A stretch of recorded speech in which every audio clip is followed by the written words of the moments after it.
உன் பெயர் என்ன? அடியேன் பெயர் மாயன் சுவாமி. ஆசீர்வதியுங்கள் சுவாமி. பகவத் கிருபா கடாட்சம் சித்திரஸ்து. எழுந்திருப்பா, எழுந்திரு எழுந்திரு. மிகவும் பணிவுடன் பேசுகிறாயே, இவற்றை எங்கு கற்றுக்கொண்டாய்? சிலவற்றை என் தந்தையாரிடமிருந்து அறிந்து கொண்டேன். பலவற்றை இயற்கை அடியனுக்கு கற்றுக் கொடுக்கிறது சுவாமி. இவ்வளவு அறிவுபூர்வமாக பேசும் நீ சற்று முன் என்ன காரியம் செய்து கொண்டிருந்தாயப்பா? சேற்று நீரை அள்ளி பருகிக் கொண்டிருந்தேன் சுவாமி. ஏனப்பா அப்படி செய்தாய்? கஞ்சிக்காக காத்திருந்தேன் சுவாமி, வரவில்லை. வேறு என்ன செய்வது? எனவே இந்த மண் சுவருக்கு மண்ணிட்டேன் சுவாமி. அது தவறா சுவாமி?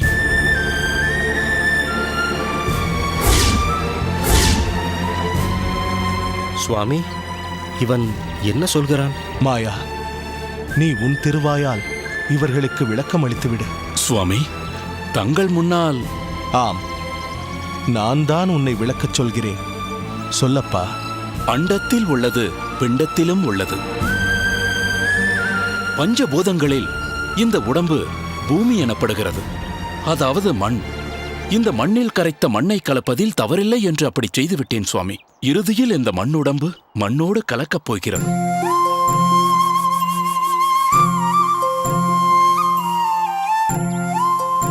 அப்பா, நீ மாயனா அல்லது அந்த மாறனா? பெரிய நம்பி, அடியேன் சுவாமி. இவன் உதிர்த்த வார்த்தைகளை கேட்டாயா? என்னை சிலை போல் ஆக்கிவிட்டான் சுவாமி. அப்பா மாயனே, இயற்கைக்கு மாறான உன் செய்கையால் அந்த மாறன் என்று போற்றப்படும் நம் சடகோபன் நம்மாழ்வாரை ஞாபகப்படுத்தினாய். மாறனை என் பார்வையில் நேராக நிறுத்தினாய். எனவே உன்னை நான் இனி மாறநெறி நம்பி என்று அழைப்பேன். சரியா? இந்த அடிமைக்கு தங்களாலேயே பெயர் சூட்டப்பட்டது. இனி இந்த உடைமையை தாங்கள் ஏற்றுக்கொண்டு அருள வேண்டும் சுவாமி. வேறு விஷயங்களில் எனக்கு இனி நாட்டமில்லை சுவாமி. உனக்கு பஞ்ச சம்ஸ்காரமும் செய்து வைப்போம். வா என்னோடு.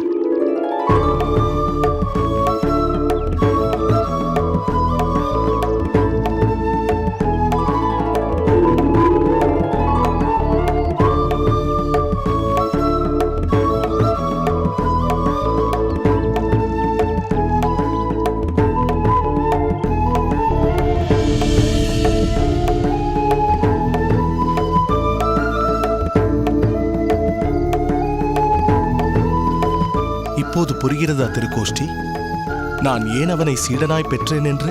அவன் அளித்தது ஆச்சரியமான தத்துவ விளக்கம்தான். அந்த நிகழ்ச்சியின் மூலம் என்னை நம்மாழ்வாரிடம் கொண்டு சென்று விட்டான். எதை வைத்து அப்படி சொல்கிறீர்கள் சுவாமி?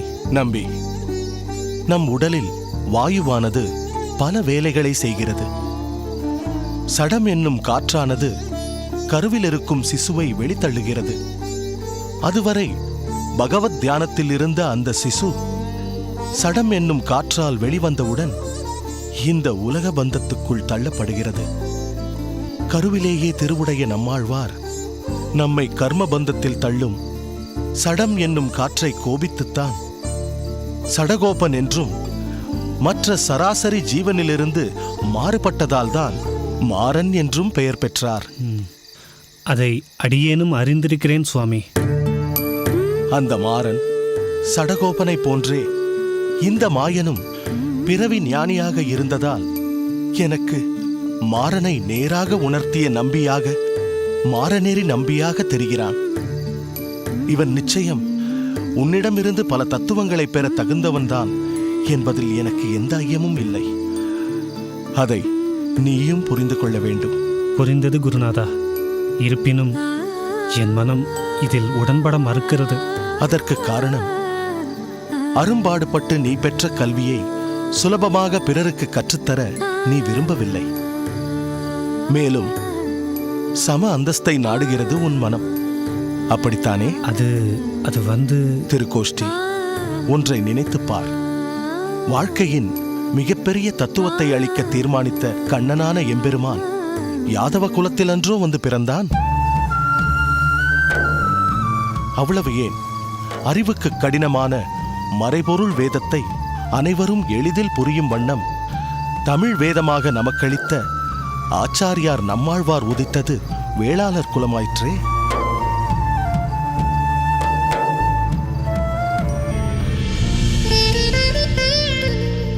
அவரின் அருள் செயல்களை நாம் நித்தியபடி சேவித்து வருகிறோம் அல்லவா? அந்த உயரிய தத்துவத்தை மாறநெறி நம்பிக்கை தருவதில் எங்கு குறையாகப்படுகிறது உனக்கு? சுவாமி, நான் உன்னை குறைவாக கூறவில்லை. ஞான பசியோடு வந்தவனுக்கு உயர்வைணவ தத்துவ உணவை அளிக்கும் மனப்பக்குவத்தை நீ வளர்த்துக்கொள். அடிப்படை விஷயம் முதல் பரத்தை அடையும் மிகப்பெரிய விஷயம் வரை உன்னை விட யாரால் தெளிவாக பாடம் நடத்த முடியும்? அதனால்தான் மாறநெறி நம்பியை உன்னிடம் சம்பிரதாய விஷயங்களை கற்றுக்கொள்ள அனுப்பினேன். இருப்பினும் சுவாமி, நான் சொல்ல வந்தது என்னவென்றால், நம்பி, நான் சொல்ல வேண்டியதை தெளிவாக சொல்லிவிட்டேன். இது என் கட்டளையாகவும் நீ எடுத்துக்கொள்ளலாம்.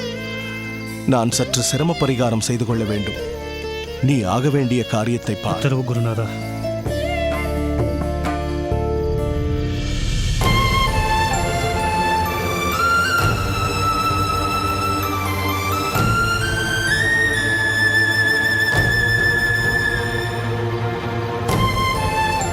திருக்கோஷ்டியூர் நம்பிகளே, மாறநேர் நம்பிக்கு ஒரு நல்ல நாளில் சிக்ஷையை ஆரம்பிக்க வேண்டியதுதானே? மலராண்டான், நம் ஆச்சாரியர் வெளுத்ததெல்லாம் பால் என்று நினைப்பவர்.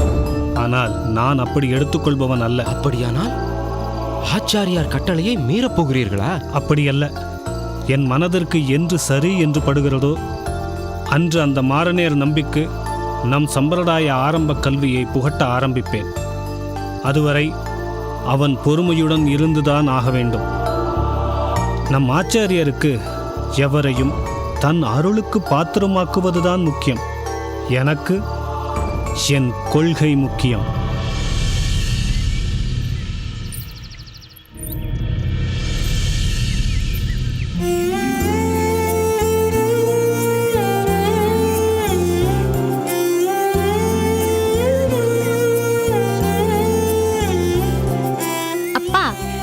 இங்கிருக்கும் பெருமாளின் பெயர் ஆதிகேசவன் தானே?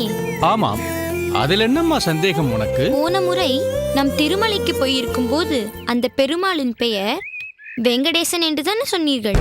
ஆமாம், ஸ்ரீனிவாசன் என்று அவருக்கு இன்னொரு பெயரும் உண்டு. திருவரங்கத்தில் இருக்கும் பெருமாளுக்கு அரங்கநாதன் என்ற பெயர் இல்லையா? ஆமாம். என்ன என்று கேள்வி மேல் கேள்விகள் கேட்டுக்கொண்டிருக்கிறாய்? இருங்களப்பா. திருவள்ளிக்கேணியில் பார்த்தசாரதி என்றுதானே பெயர்? ஆமாம். எத்தனை முறை சொல்லியிருக்கிறீர்கள் பெருமாள் ஒன்றுதான் என்று? சரி. அப்படியானால் பெருமாளுக்கே இத்தனை பெயர்கள்? பெருமாள் என்று ஒரே பெயர் வைத்திருக்கலாமே? சரி, நான் கேட்கும் கேள்விகளுக்கெல்லாம் நீ பதில் சொல்லிக்கொண்டே வா. உன் கேள்விக்கு தன்னால் விடை கிடைக்கும். கேளுங்களப்பா. அம்மா உன்னை எப்படி அழைப்பார்? தஞ்சு என்று. நான் உன்னை எப்படி அழைப்பேன்? தஞ்சம்மா என்று. எதிர் வீட்டு பாட்டி உன்னை எப்படி அழைப்பார்? தஞ்சாம்பா என்று. உன் சிநேகிதி சாவித்ரி உன்னை எப்படி அழைப்பாள்? போங்களப்பா, நான் சொல்ல மாட்டேன். சரி, நானே சொல்கிறேன். வெள்ளை பூசணி என்றுதானே? இப்படி சிறுமியான உன்னையே நாங்கள் வெவ்வேறு பெயர் வைத்து அழைக்கும் போது பல்லாயிரம் கோடி ஜீவராசிகளையும் அகிலத்தையும் படைத்த அந்த ஆண்டவனை பல்லாயிரம் பெயர்களால் அழைப்பதில் தவறென்ன இருக்கிறது?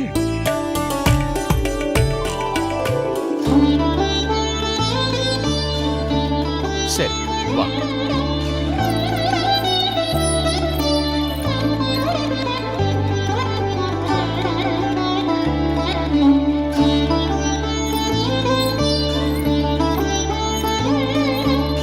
நமஸ்காரம் ஆறாமுதன் சுவாமி. நமஸ்காரம். நாம் சந்தித்து வெகு நாட்கள் ஆகிவிட்டது என்று நினைக்கிறேன். ஆமாம். தாங்கள் ஊரில் இல்லை போலும்? ஆமாம், திருப்புல்லானியில் என் மருமானை பார்க்கப் போயிருந்தேன். அவனுக்கு வைதீக காரியங்களில் என் உதவி தேவைப்பட்டது. அதனால் கொஞ்ச நாட்கள் அங்கிருந்தேன். 2 நாட்களுக்கு முன்புதான் ஊருக்கு வந்தேன். தங்கள் அகத்தில் எல்லோரும் சௌக்கியம்தானே? அகத்தில் அனைவரும் சௌக்கியமாக இருக்கிறார்கள். இவள் என்னுடைய சீமந்த புத்திரி தஞ்சமாம்பாள்.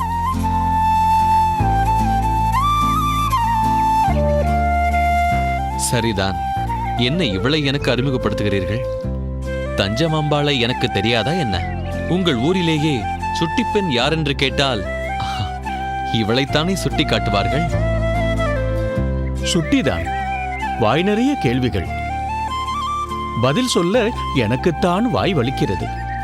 நம் சம்பிரதாயங்களில் மிகவும் நாட்டம் கொண்டவள். இவளுடைய அம்மா சற்று பிடரினால் கூட ஏற்றுக்கொள்ள மாட்டாள். மன்னிக்க வேண்டும். பெருமாளை சேவிக்க வந்தவரை தடுத்து நிறுத்திக் கொண்டு வார்த்தையாடிக் கொண்டிருக்கிறேனோ? அப்படியெல்லாம் இல்லை. ராமானுஜனுடன் தான் வந்தேன். திடீரென்று ஏதோ ஒரு சன்னதிக்குள் நுழைந்திருப்பான் என்று நினைக்கிறேன்.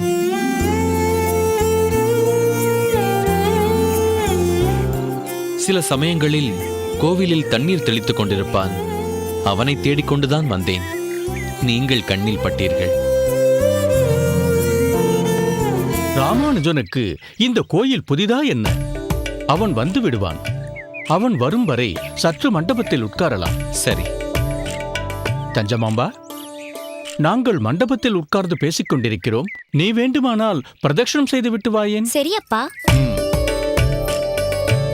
வாருங்கள் சோமயாஜி, அமருங்கள்.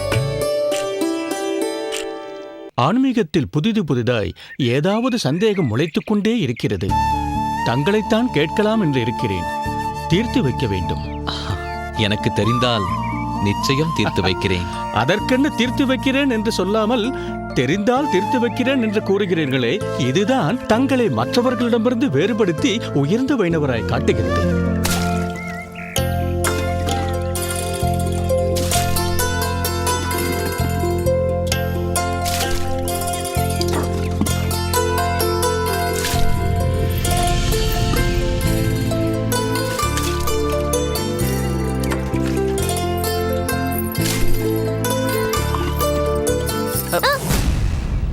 அட, நீயா?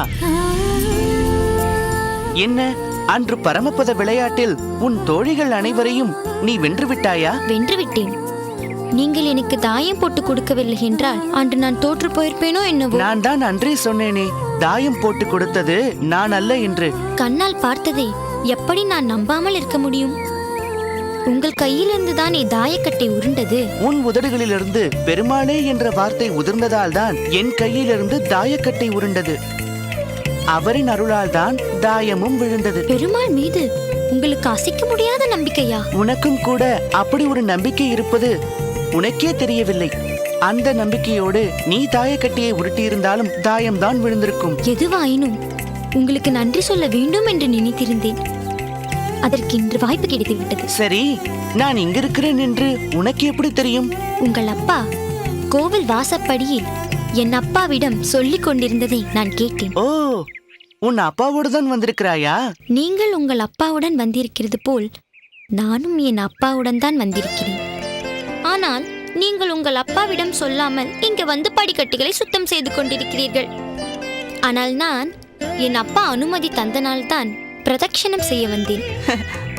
நீ மிகவும் புத்திசாலிதான். ஏன், எப்படி சொல்கிறீர்கள்? நான் என் அப்பாவிடம் அனுமதி பெறாமல் வந்து விட்டது தவறு என்று வாழைப்பழத்தில் ஊசி ஏற்றுவது போல் சொல்கிறாயே, இது புத்திசாலித்தனம் தானே? அச்சோ, நான் உங்களை குற்றம் சொல்ல வேண்டும் என்று நினைத்து அப்படி சொல்லவில்லை. சரி, எதற்கு இந்த வீண் வாதம்? இதோடு விட்டு விடலாம். மீண்டும் நீ என்றாவது பரமபதம் விளையாடும் போது நாம் சந்திக்கலாம். தாயம் வேண்டி நான் தவிக்கும் போது நீங்கள் வந்து தாயம் போட்டு குடிப்பீர்களா? இல்லை, நான் முன்பு சொன்னதைதான் இப்போதும் சொல்கிறேன். பெருமாளை வேண்டிக்கொள். நீ விரும்புவது எதுவாயினும் கொடுக்க அவர் ஒருவரால் தான் முடியும். அப்படியா? அப்படித்தான். எது வேணுமானாலும் வேண்டிக் கொள்ளலாமா? நியாயமானது எதுவாக இருந்தாலும் தாராளமாக வேண்டிக் கொள்ளலாம். நிச்சயம் அவர் கொடுப்பார்.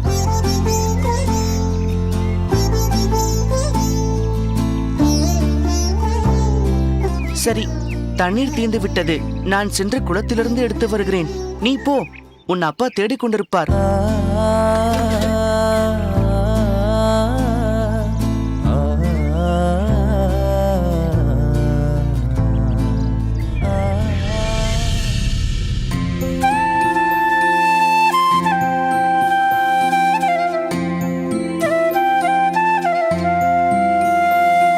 வாருங்கள் வாருங்கள். ஆறாமோதம் சுவாமி, எப்படி இருக்கிறீர்கள்? மிக்க நலமாக இருக்கிறேன். தாங்களும் நலம்தானே?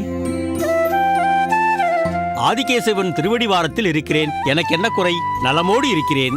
வெகு நாட்கள் கழித்து வருகிறீர்கள் என்று நினைக்கிறேன். ஆம் சுவாமி, எப்போது ஸ்ரீபெரும்புதூருக்கு வந்தாலும் இங்கு எழுந்தருளியிருக்கும் ஆதிகேசவனையும் தரிசித்துவிட்டு செல்வதுதான் என் வழக்கம். இம்முறை என் மகள் தஞ்சமாம்பாளையும் அழைத்து வந்திருக்கிறேன். ஓ, குழந்தையும் வந்திருக்கிறாரா? ஆ, இதற்கு முன்பு இங்கு வந்ததில்லையா அவள்? நினைவு தெரிந்து வந்ததில்லை. தற்போது இங்கு புறப்பட்டவுடன் தானும் வருவேன் என்று அடம் பிடித்தாள். குழந்தைகள் எது எதற்கோ அடம் பிடிக்கிறார்கள். உங்கள் மகள் தஞ்சாம்பாள் பெருமாளை தரிசிக்கத்தானே அடம் பிடித்தாள். நல்ல விஷயம்தானே? உண்மைதான். அப்படி வருபவள் பெருமாளை பற்றி பல கேள்விகள் எழுப்பியபடியே வருவாள். என்னால் தான் பதில் சொல்லி மாளாது. பெருமாளிடம் அந்த அளவுக்கு பட்டென்று சொல்லுங்கள். பெருமாளிடம் மட்டுமல்ல, நம் ஆச்சார அனுஷ்டானங்களிலும் மிகவும் ஈடுபாடு காட்டுவாள். ஓ, அப்படியா? மிகவும் அற்புதமான பெண்தான் உங்கள் மகள். அவள் இன்னும் சன்னதிக்கு வரவில்லையா? அப்பா, வா தஞ்சமாம்பா, இவ்வளவு நேரம் நீ எங்கிருந்தாய்? நான் இக்கோவில் பிரகாரங்களை சுற்றி வந்தேன் அப்பா. அது மட்டுமில்லை, இங்குள்ள தூண்களும் அதில் காணப்படும் சிற்பங்களும் அற்புதமாகவும் ஆச்சரியமாகவும் இருக்கிறது. அதை நான் நிதானமாக ரசித்துவிட்டு வந்தேன் அப்பா. ஆறாவதரே, உங்கள் மகள் எதையும் நிதானமாக ரசித்து மனதில் நிறுத்துவாள் போல் இருக்கிறது. அம்மா, இவர்தான் நம் பிரார்த்தனைக்காக பெருமாளுக்கு அர்ச்சனை செய்பவர். நமஸ்கார். ரொம்ப சந்தோஷம் குழந்தாய். இன்று போல் என்றும் குணவதியாக இருக்க பெருமாளை பிரார்த்தனை செய்து கொள். கேட்டவருக்கு கேட்டதை தரும் கேசவன் இவன். சுவாமி, பெருமாளுக்குரிய அர்ச்சனக்கூடையை பெற்றுக் கொள்ளுங்கள். ஆறாமுதரே, பெருமாளுக்கு தளிகை சாத்துபடியாகும் நேரம் இது. அர்ச்சனை தட்டி இங்கே இருக்கட்டும். நம் ஸ்ரீதர் பட்டர் இங்கே வருவார். அவர் அர்ச்சனை செய்து பிரசாதம் கொடுப்பார். சரி சுவாமி. தஞ்சமாம்பா, சீக்கிரம் பெருமாளை வேண்டிக் கொண்டு அர்ச்சனை முடிந்தவுடன் நாம் புறப்பட்டாக வேண்டும். ஆறாமுதரே, மகளை ஏன் அவசரப்படுத்துகிறீர்கள்? கல் தூண்களையும் கோவில் சிற்பங்களையும் ஆழ்ந்து ரசிக்கும் தஞ்சம்பாள் சூரியகோடி பிரகாசமான ஆதிகேசவனை சட்டென்று சேவித்து விட்டு வந்து விடுவாளா என்ன? ரசிக்கட்டும், ஆதிகேசவனை ஆழ்ந்து ரசிக்கட்டும். அவள் மனதில் உள்ள பிரார்த்தனைகளை பெருமாளிடம் நன்றாக சேவித்து விட்டு வரட்டும். நாம் சற்று மண்டபத்தில் அமர்ந்து உரையாடி கொண்டிருப்போம். வாரும். சரி பட்டரே. தஞ்சமாம்பா, நாங்கள் இருவரும் கருட மண்டபத்தில் உரையாடிக் கொண்டிருக்கிறோம். நீ பெருமாளை சேவித்துவிட்டு அங்கு வா. சரி அப்பா. வாருங்கள். வாரும்.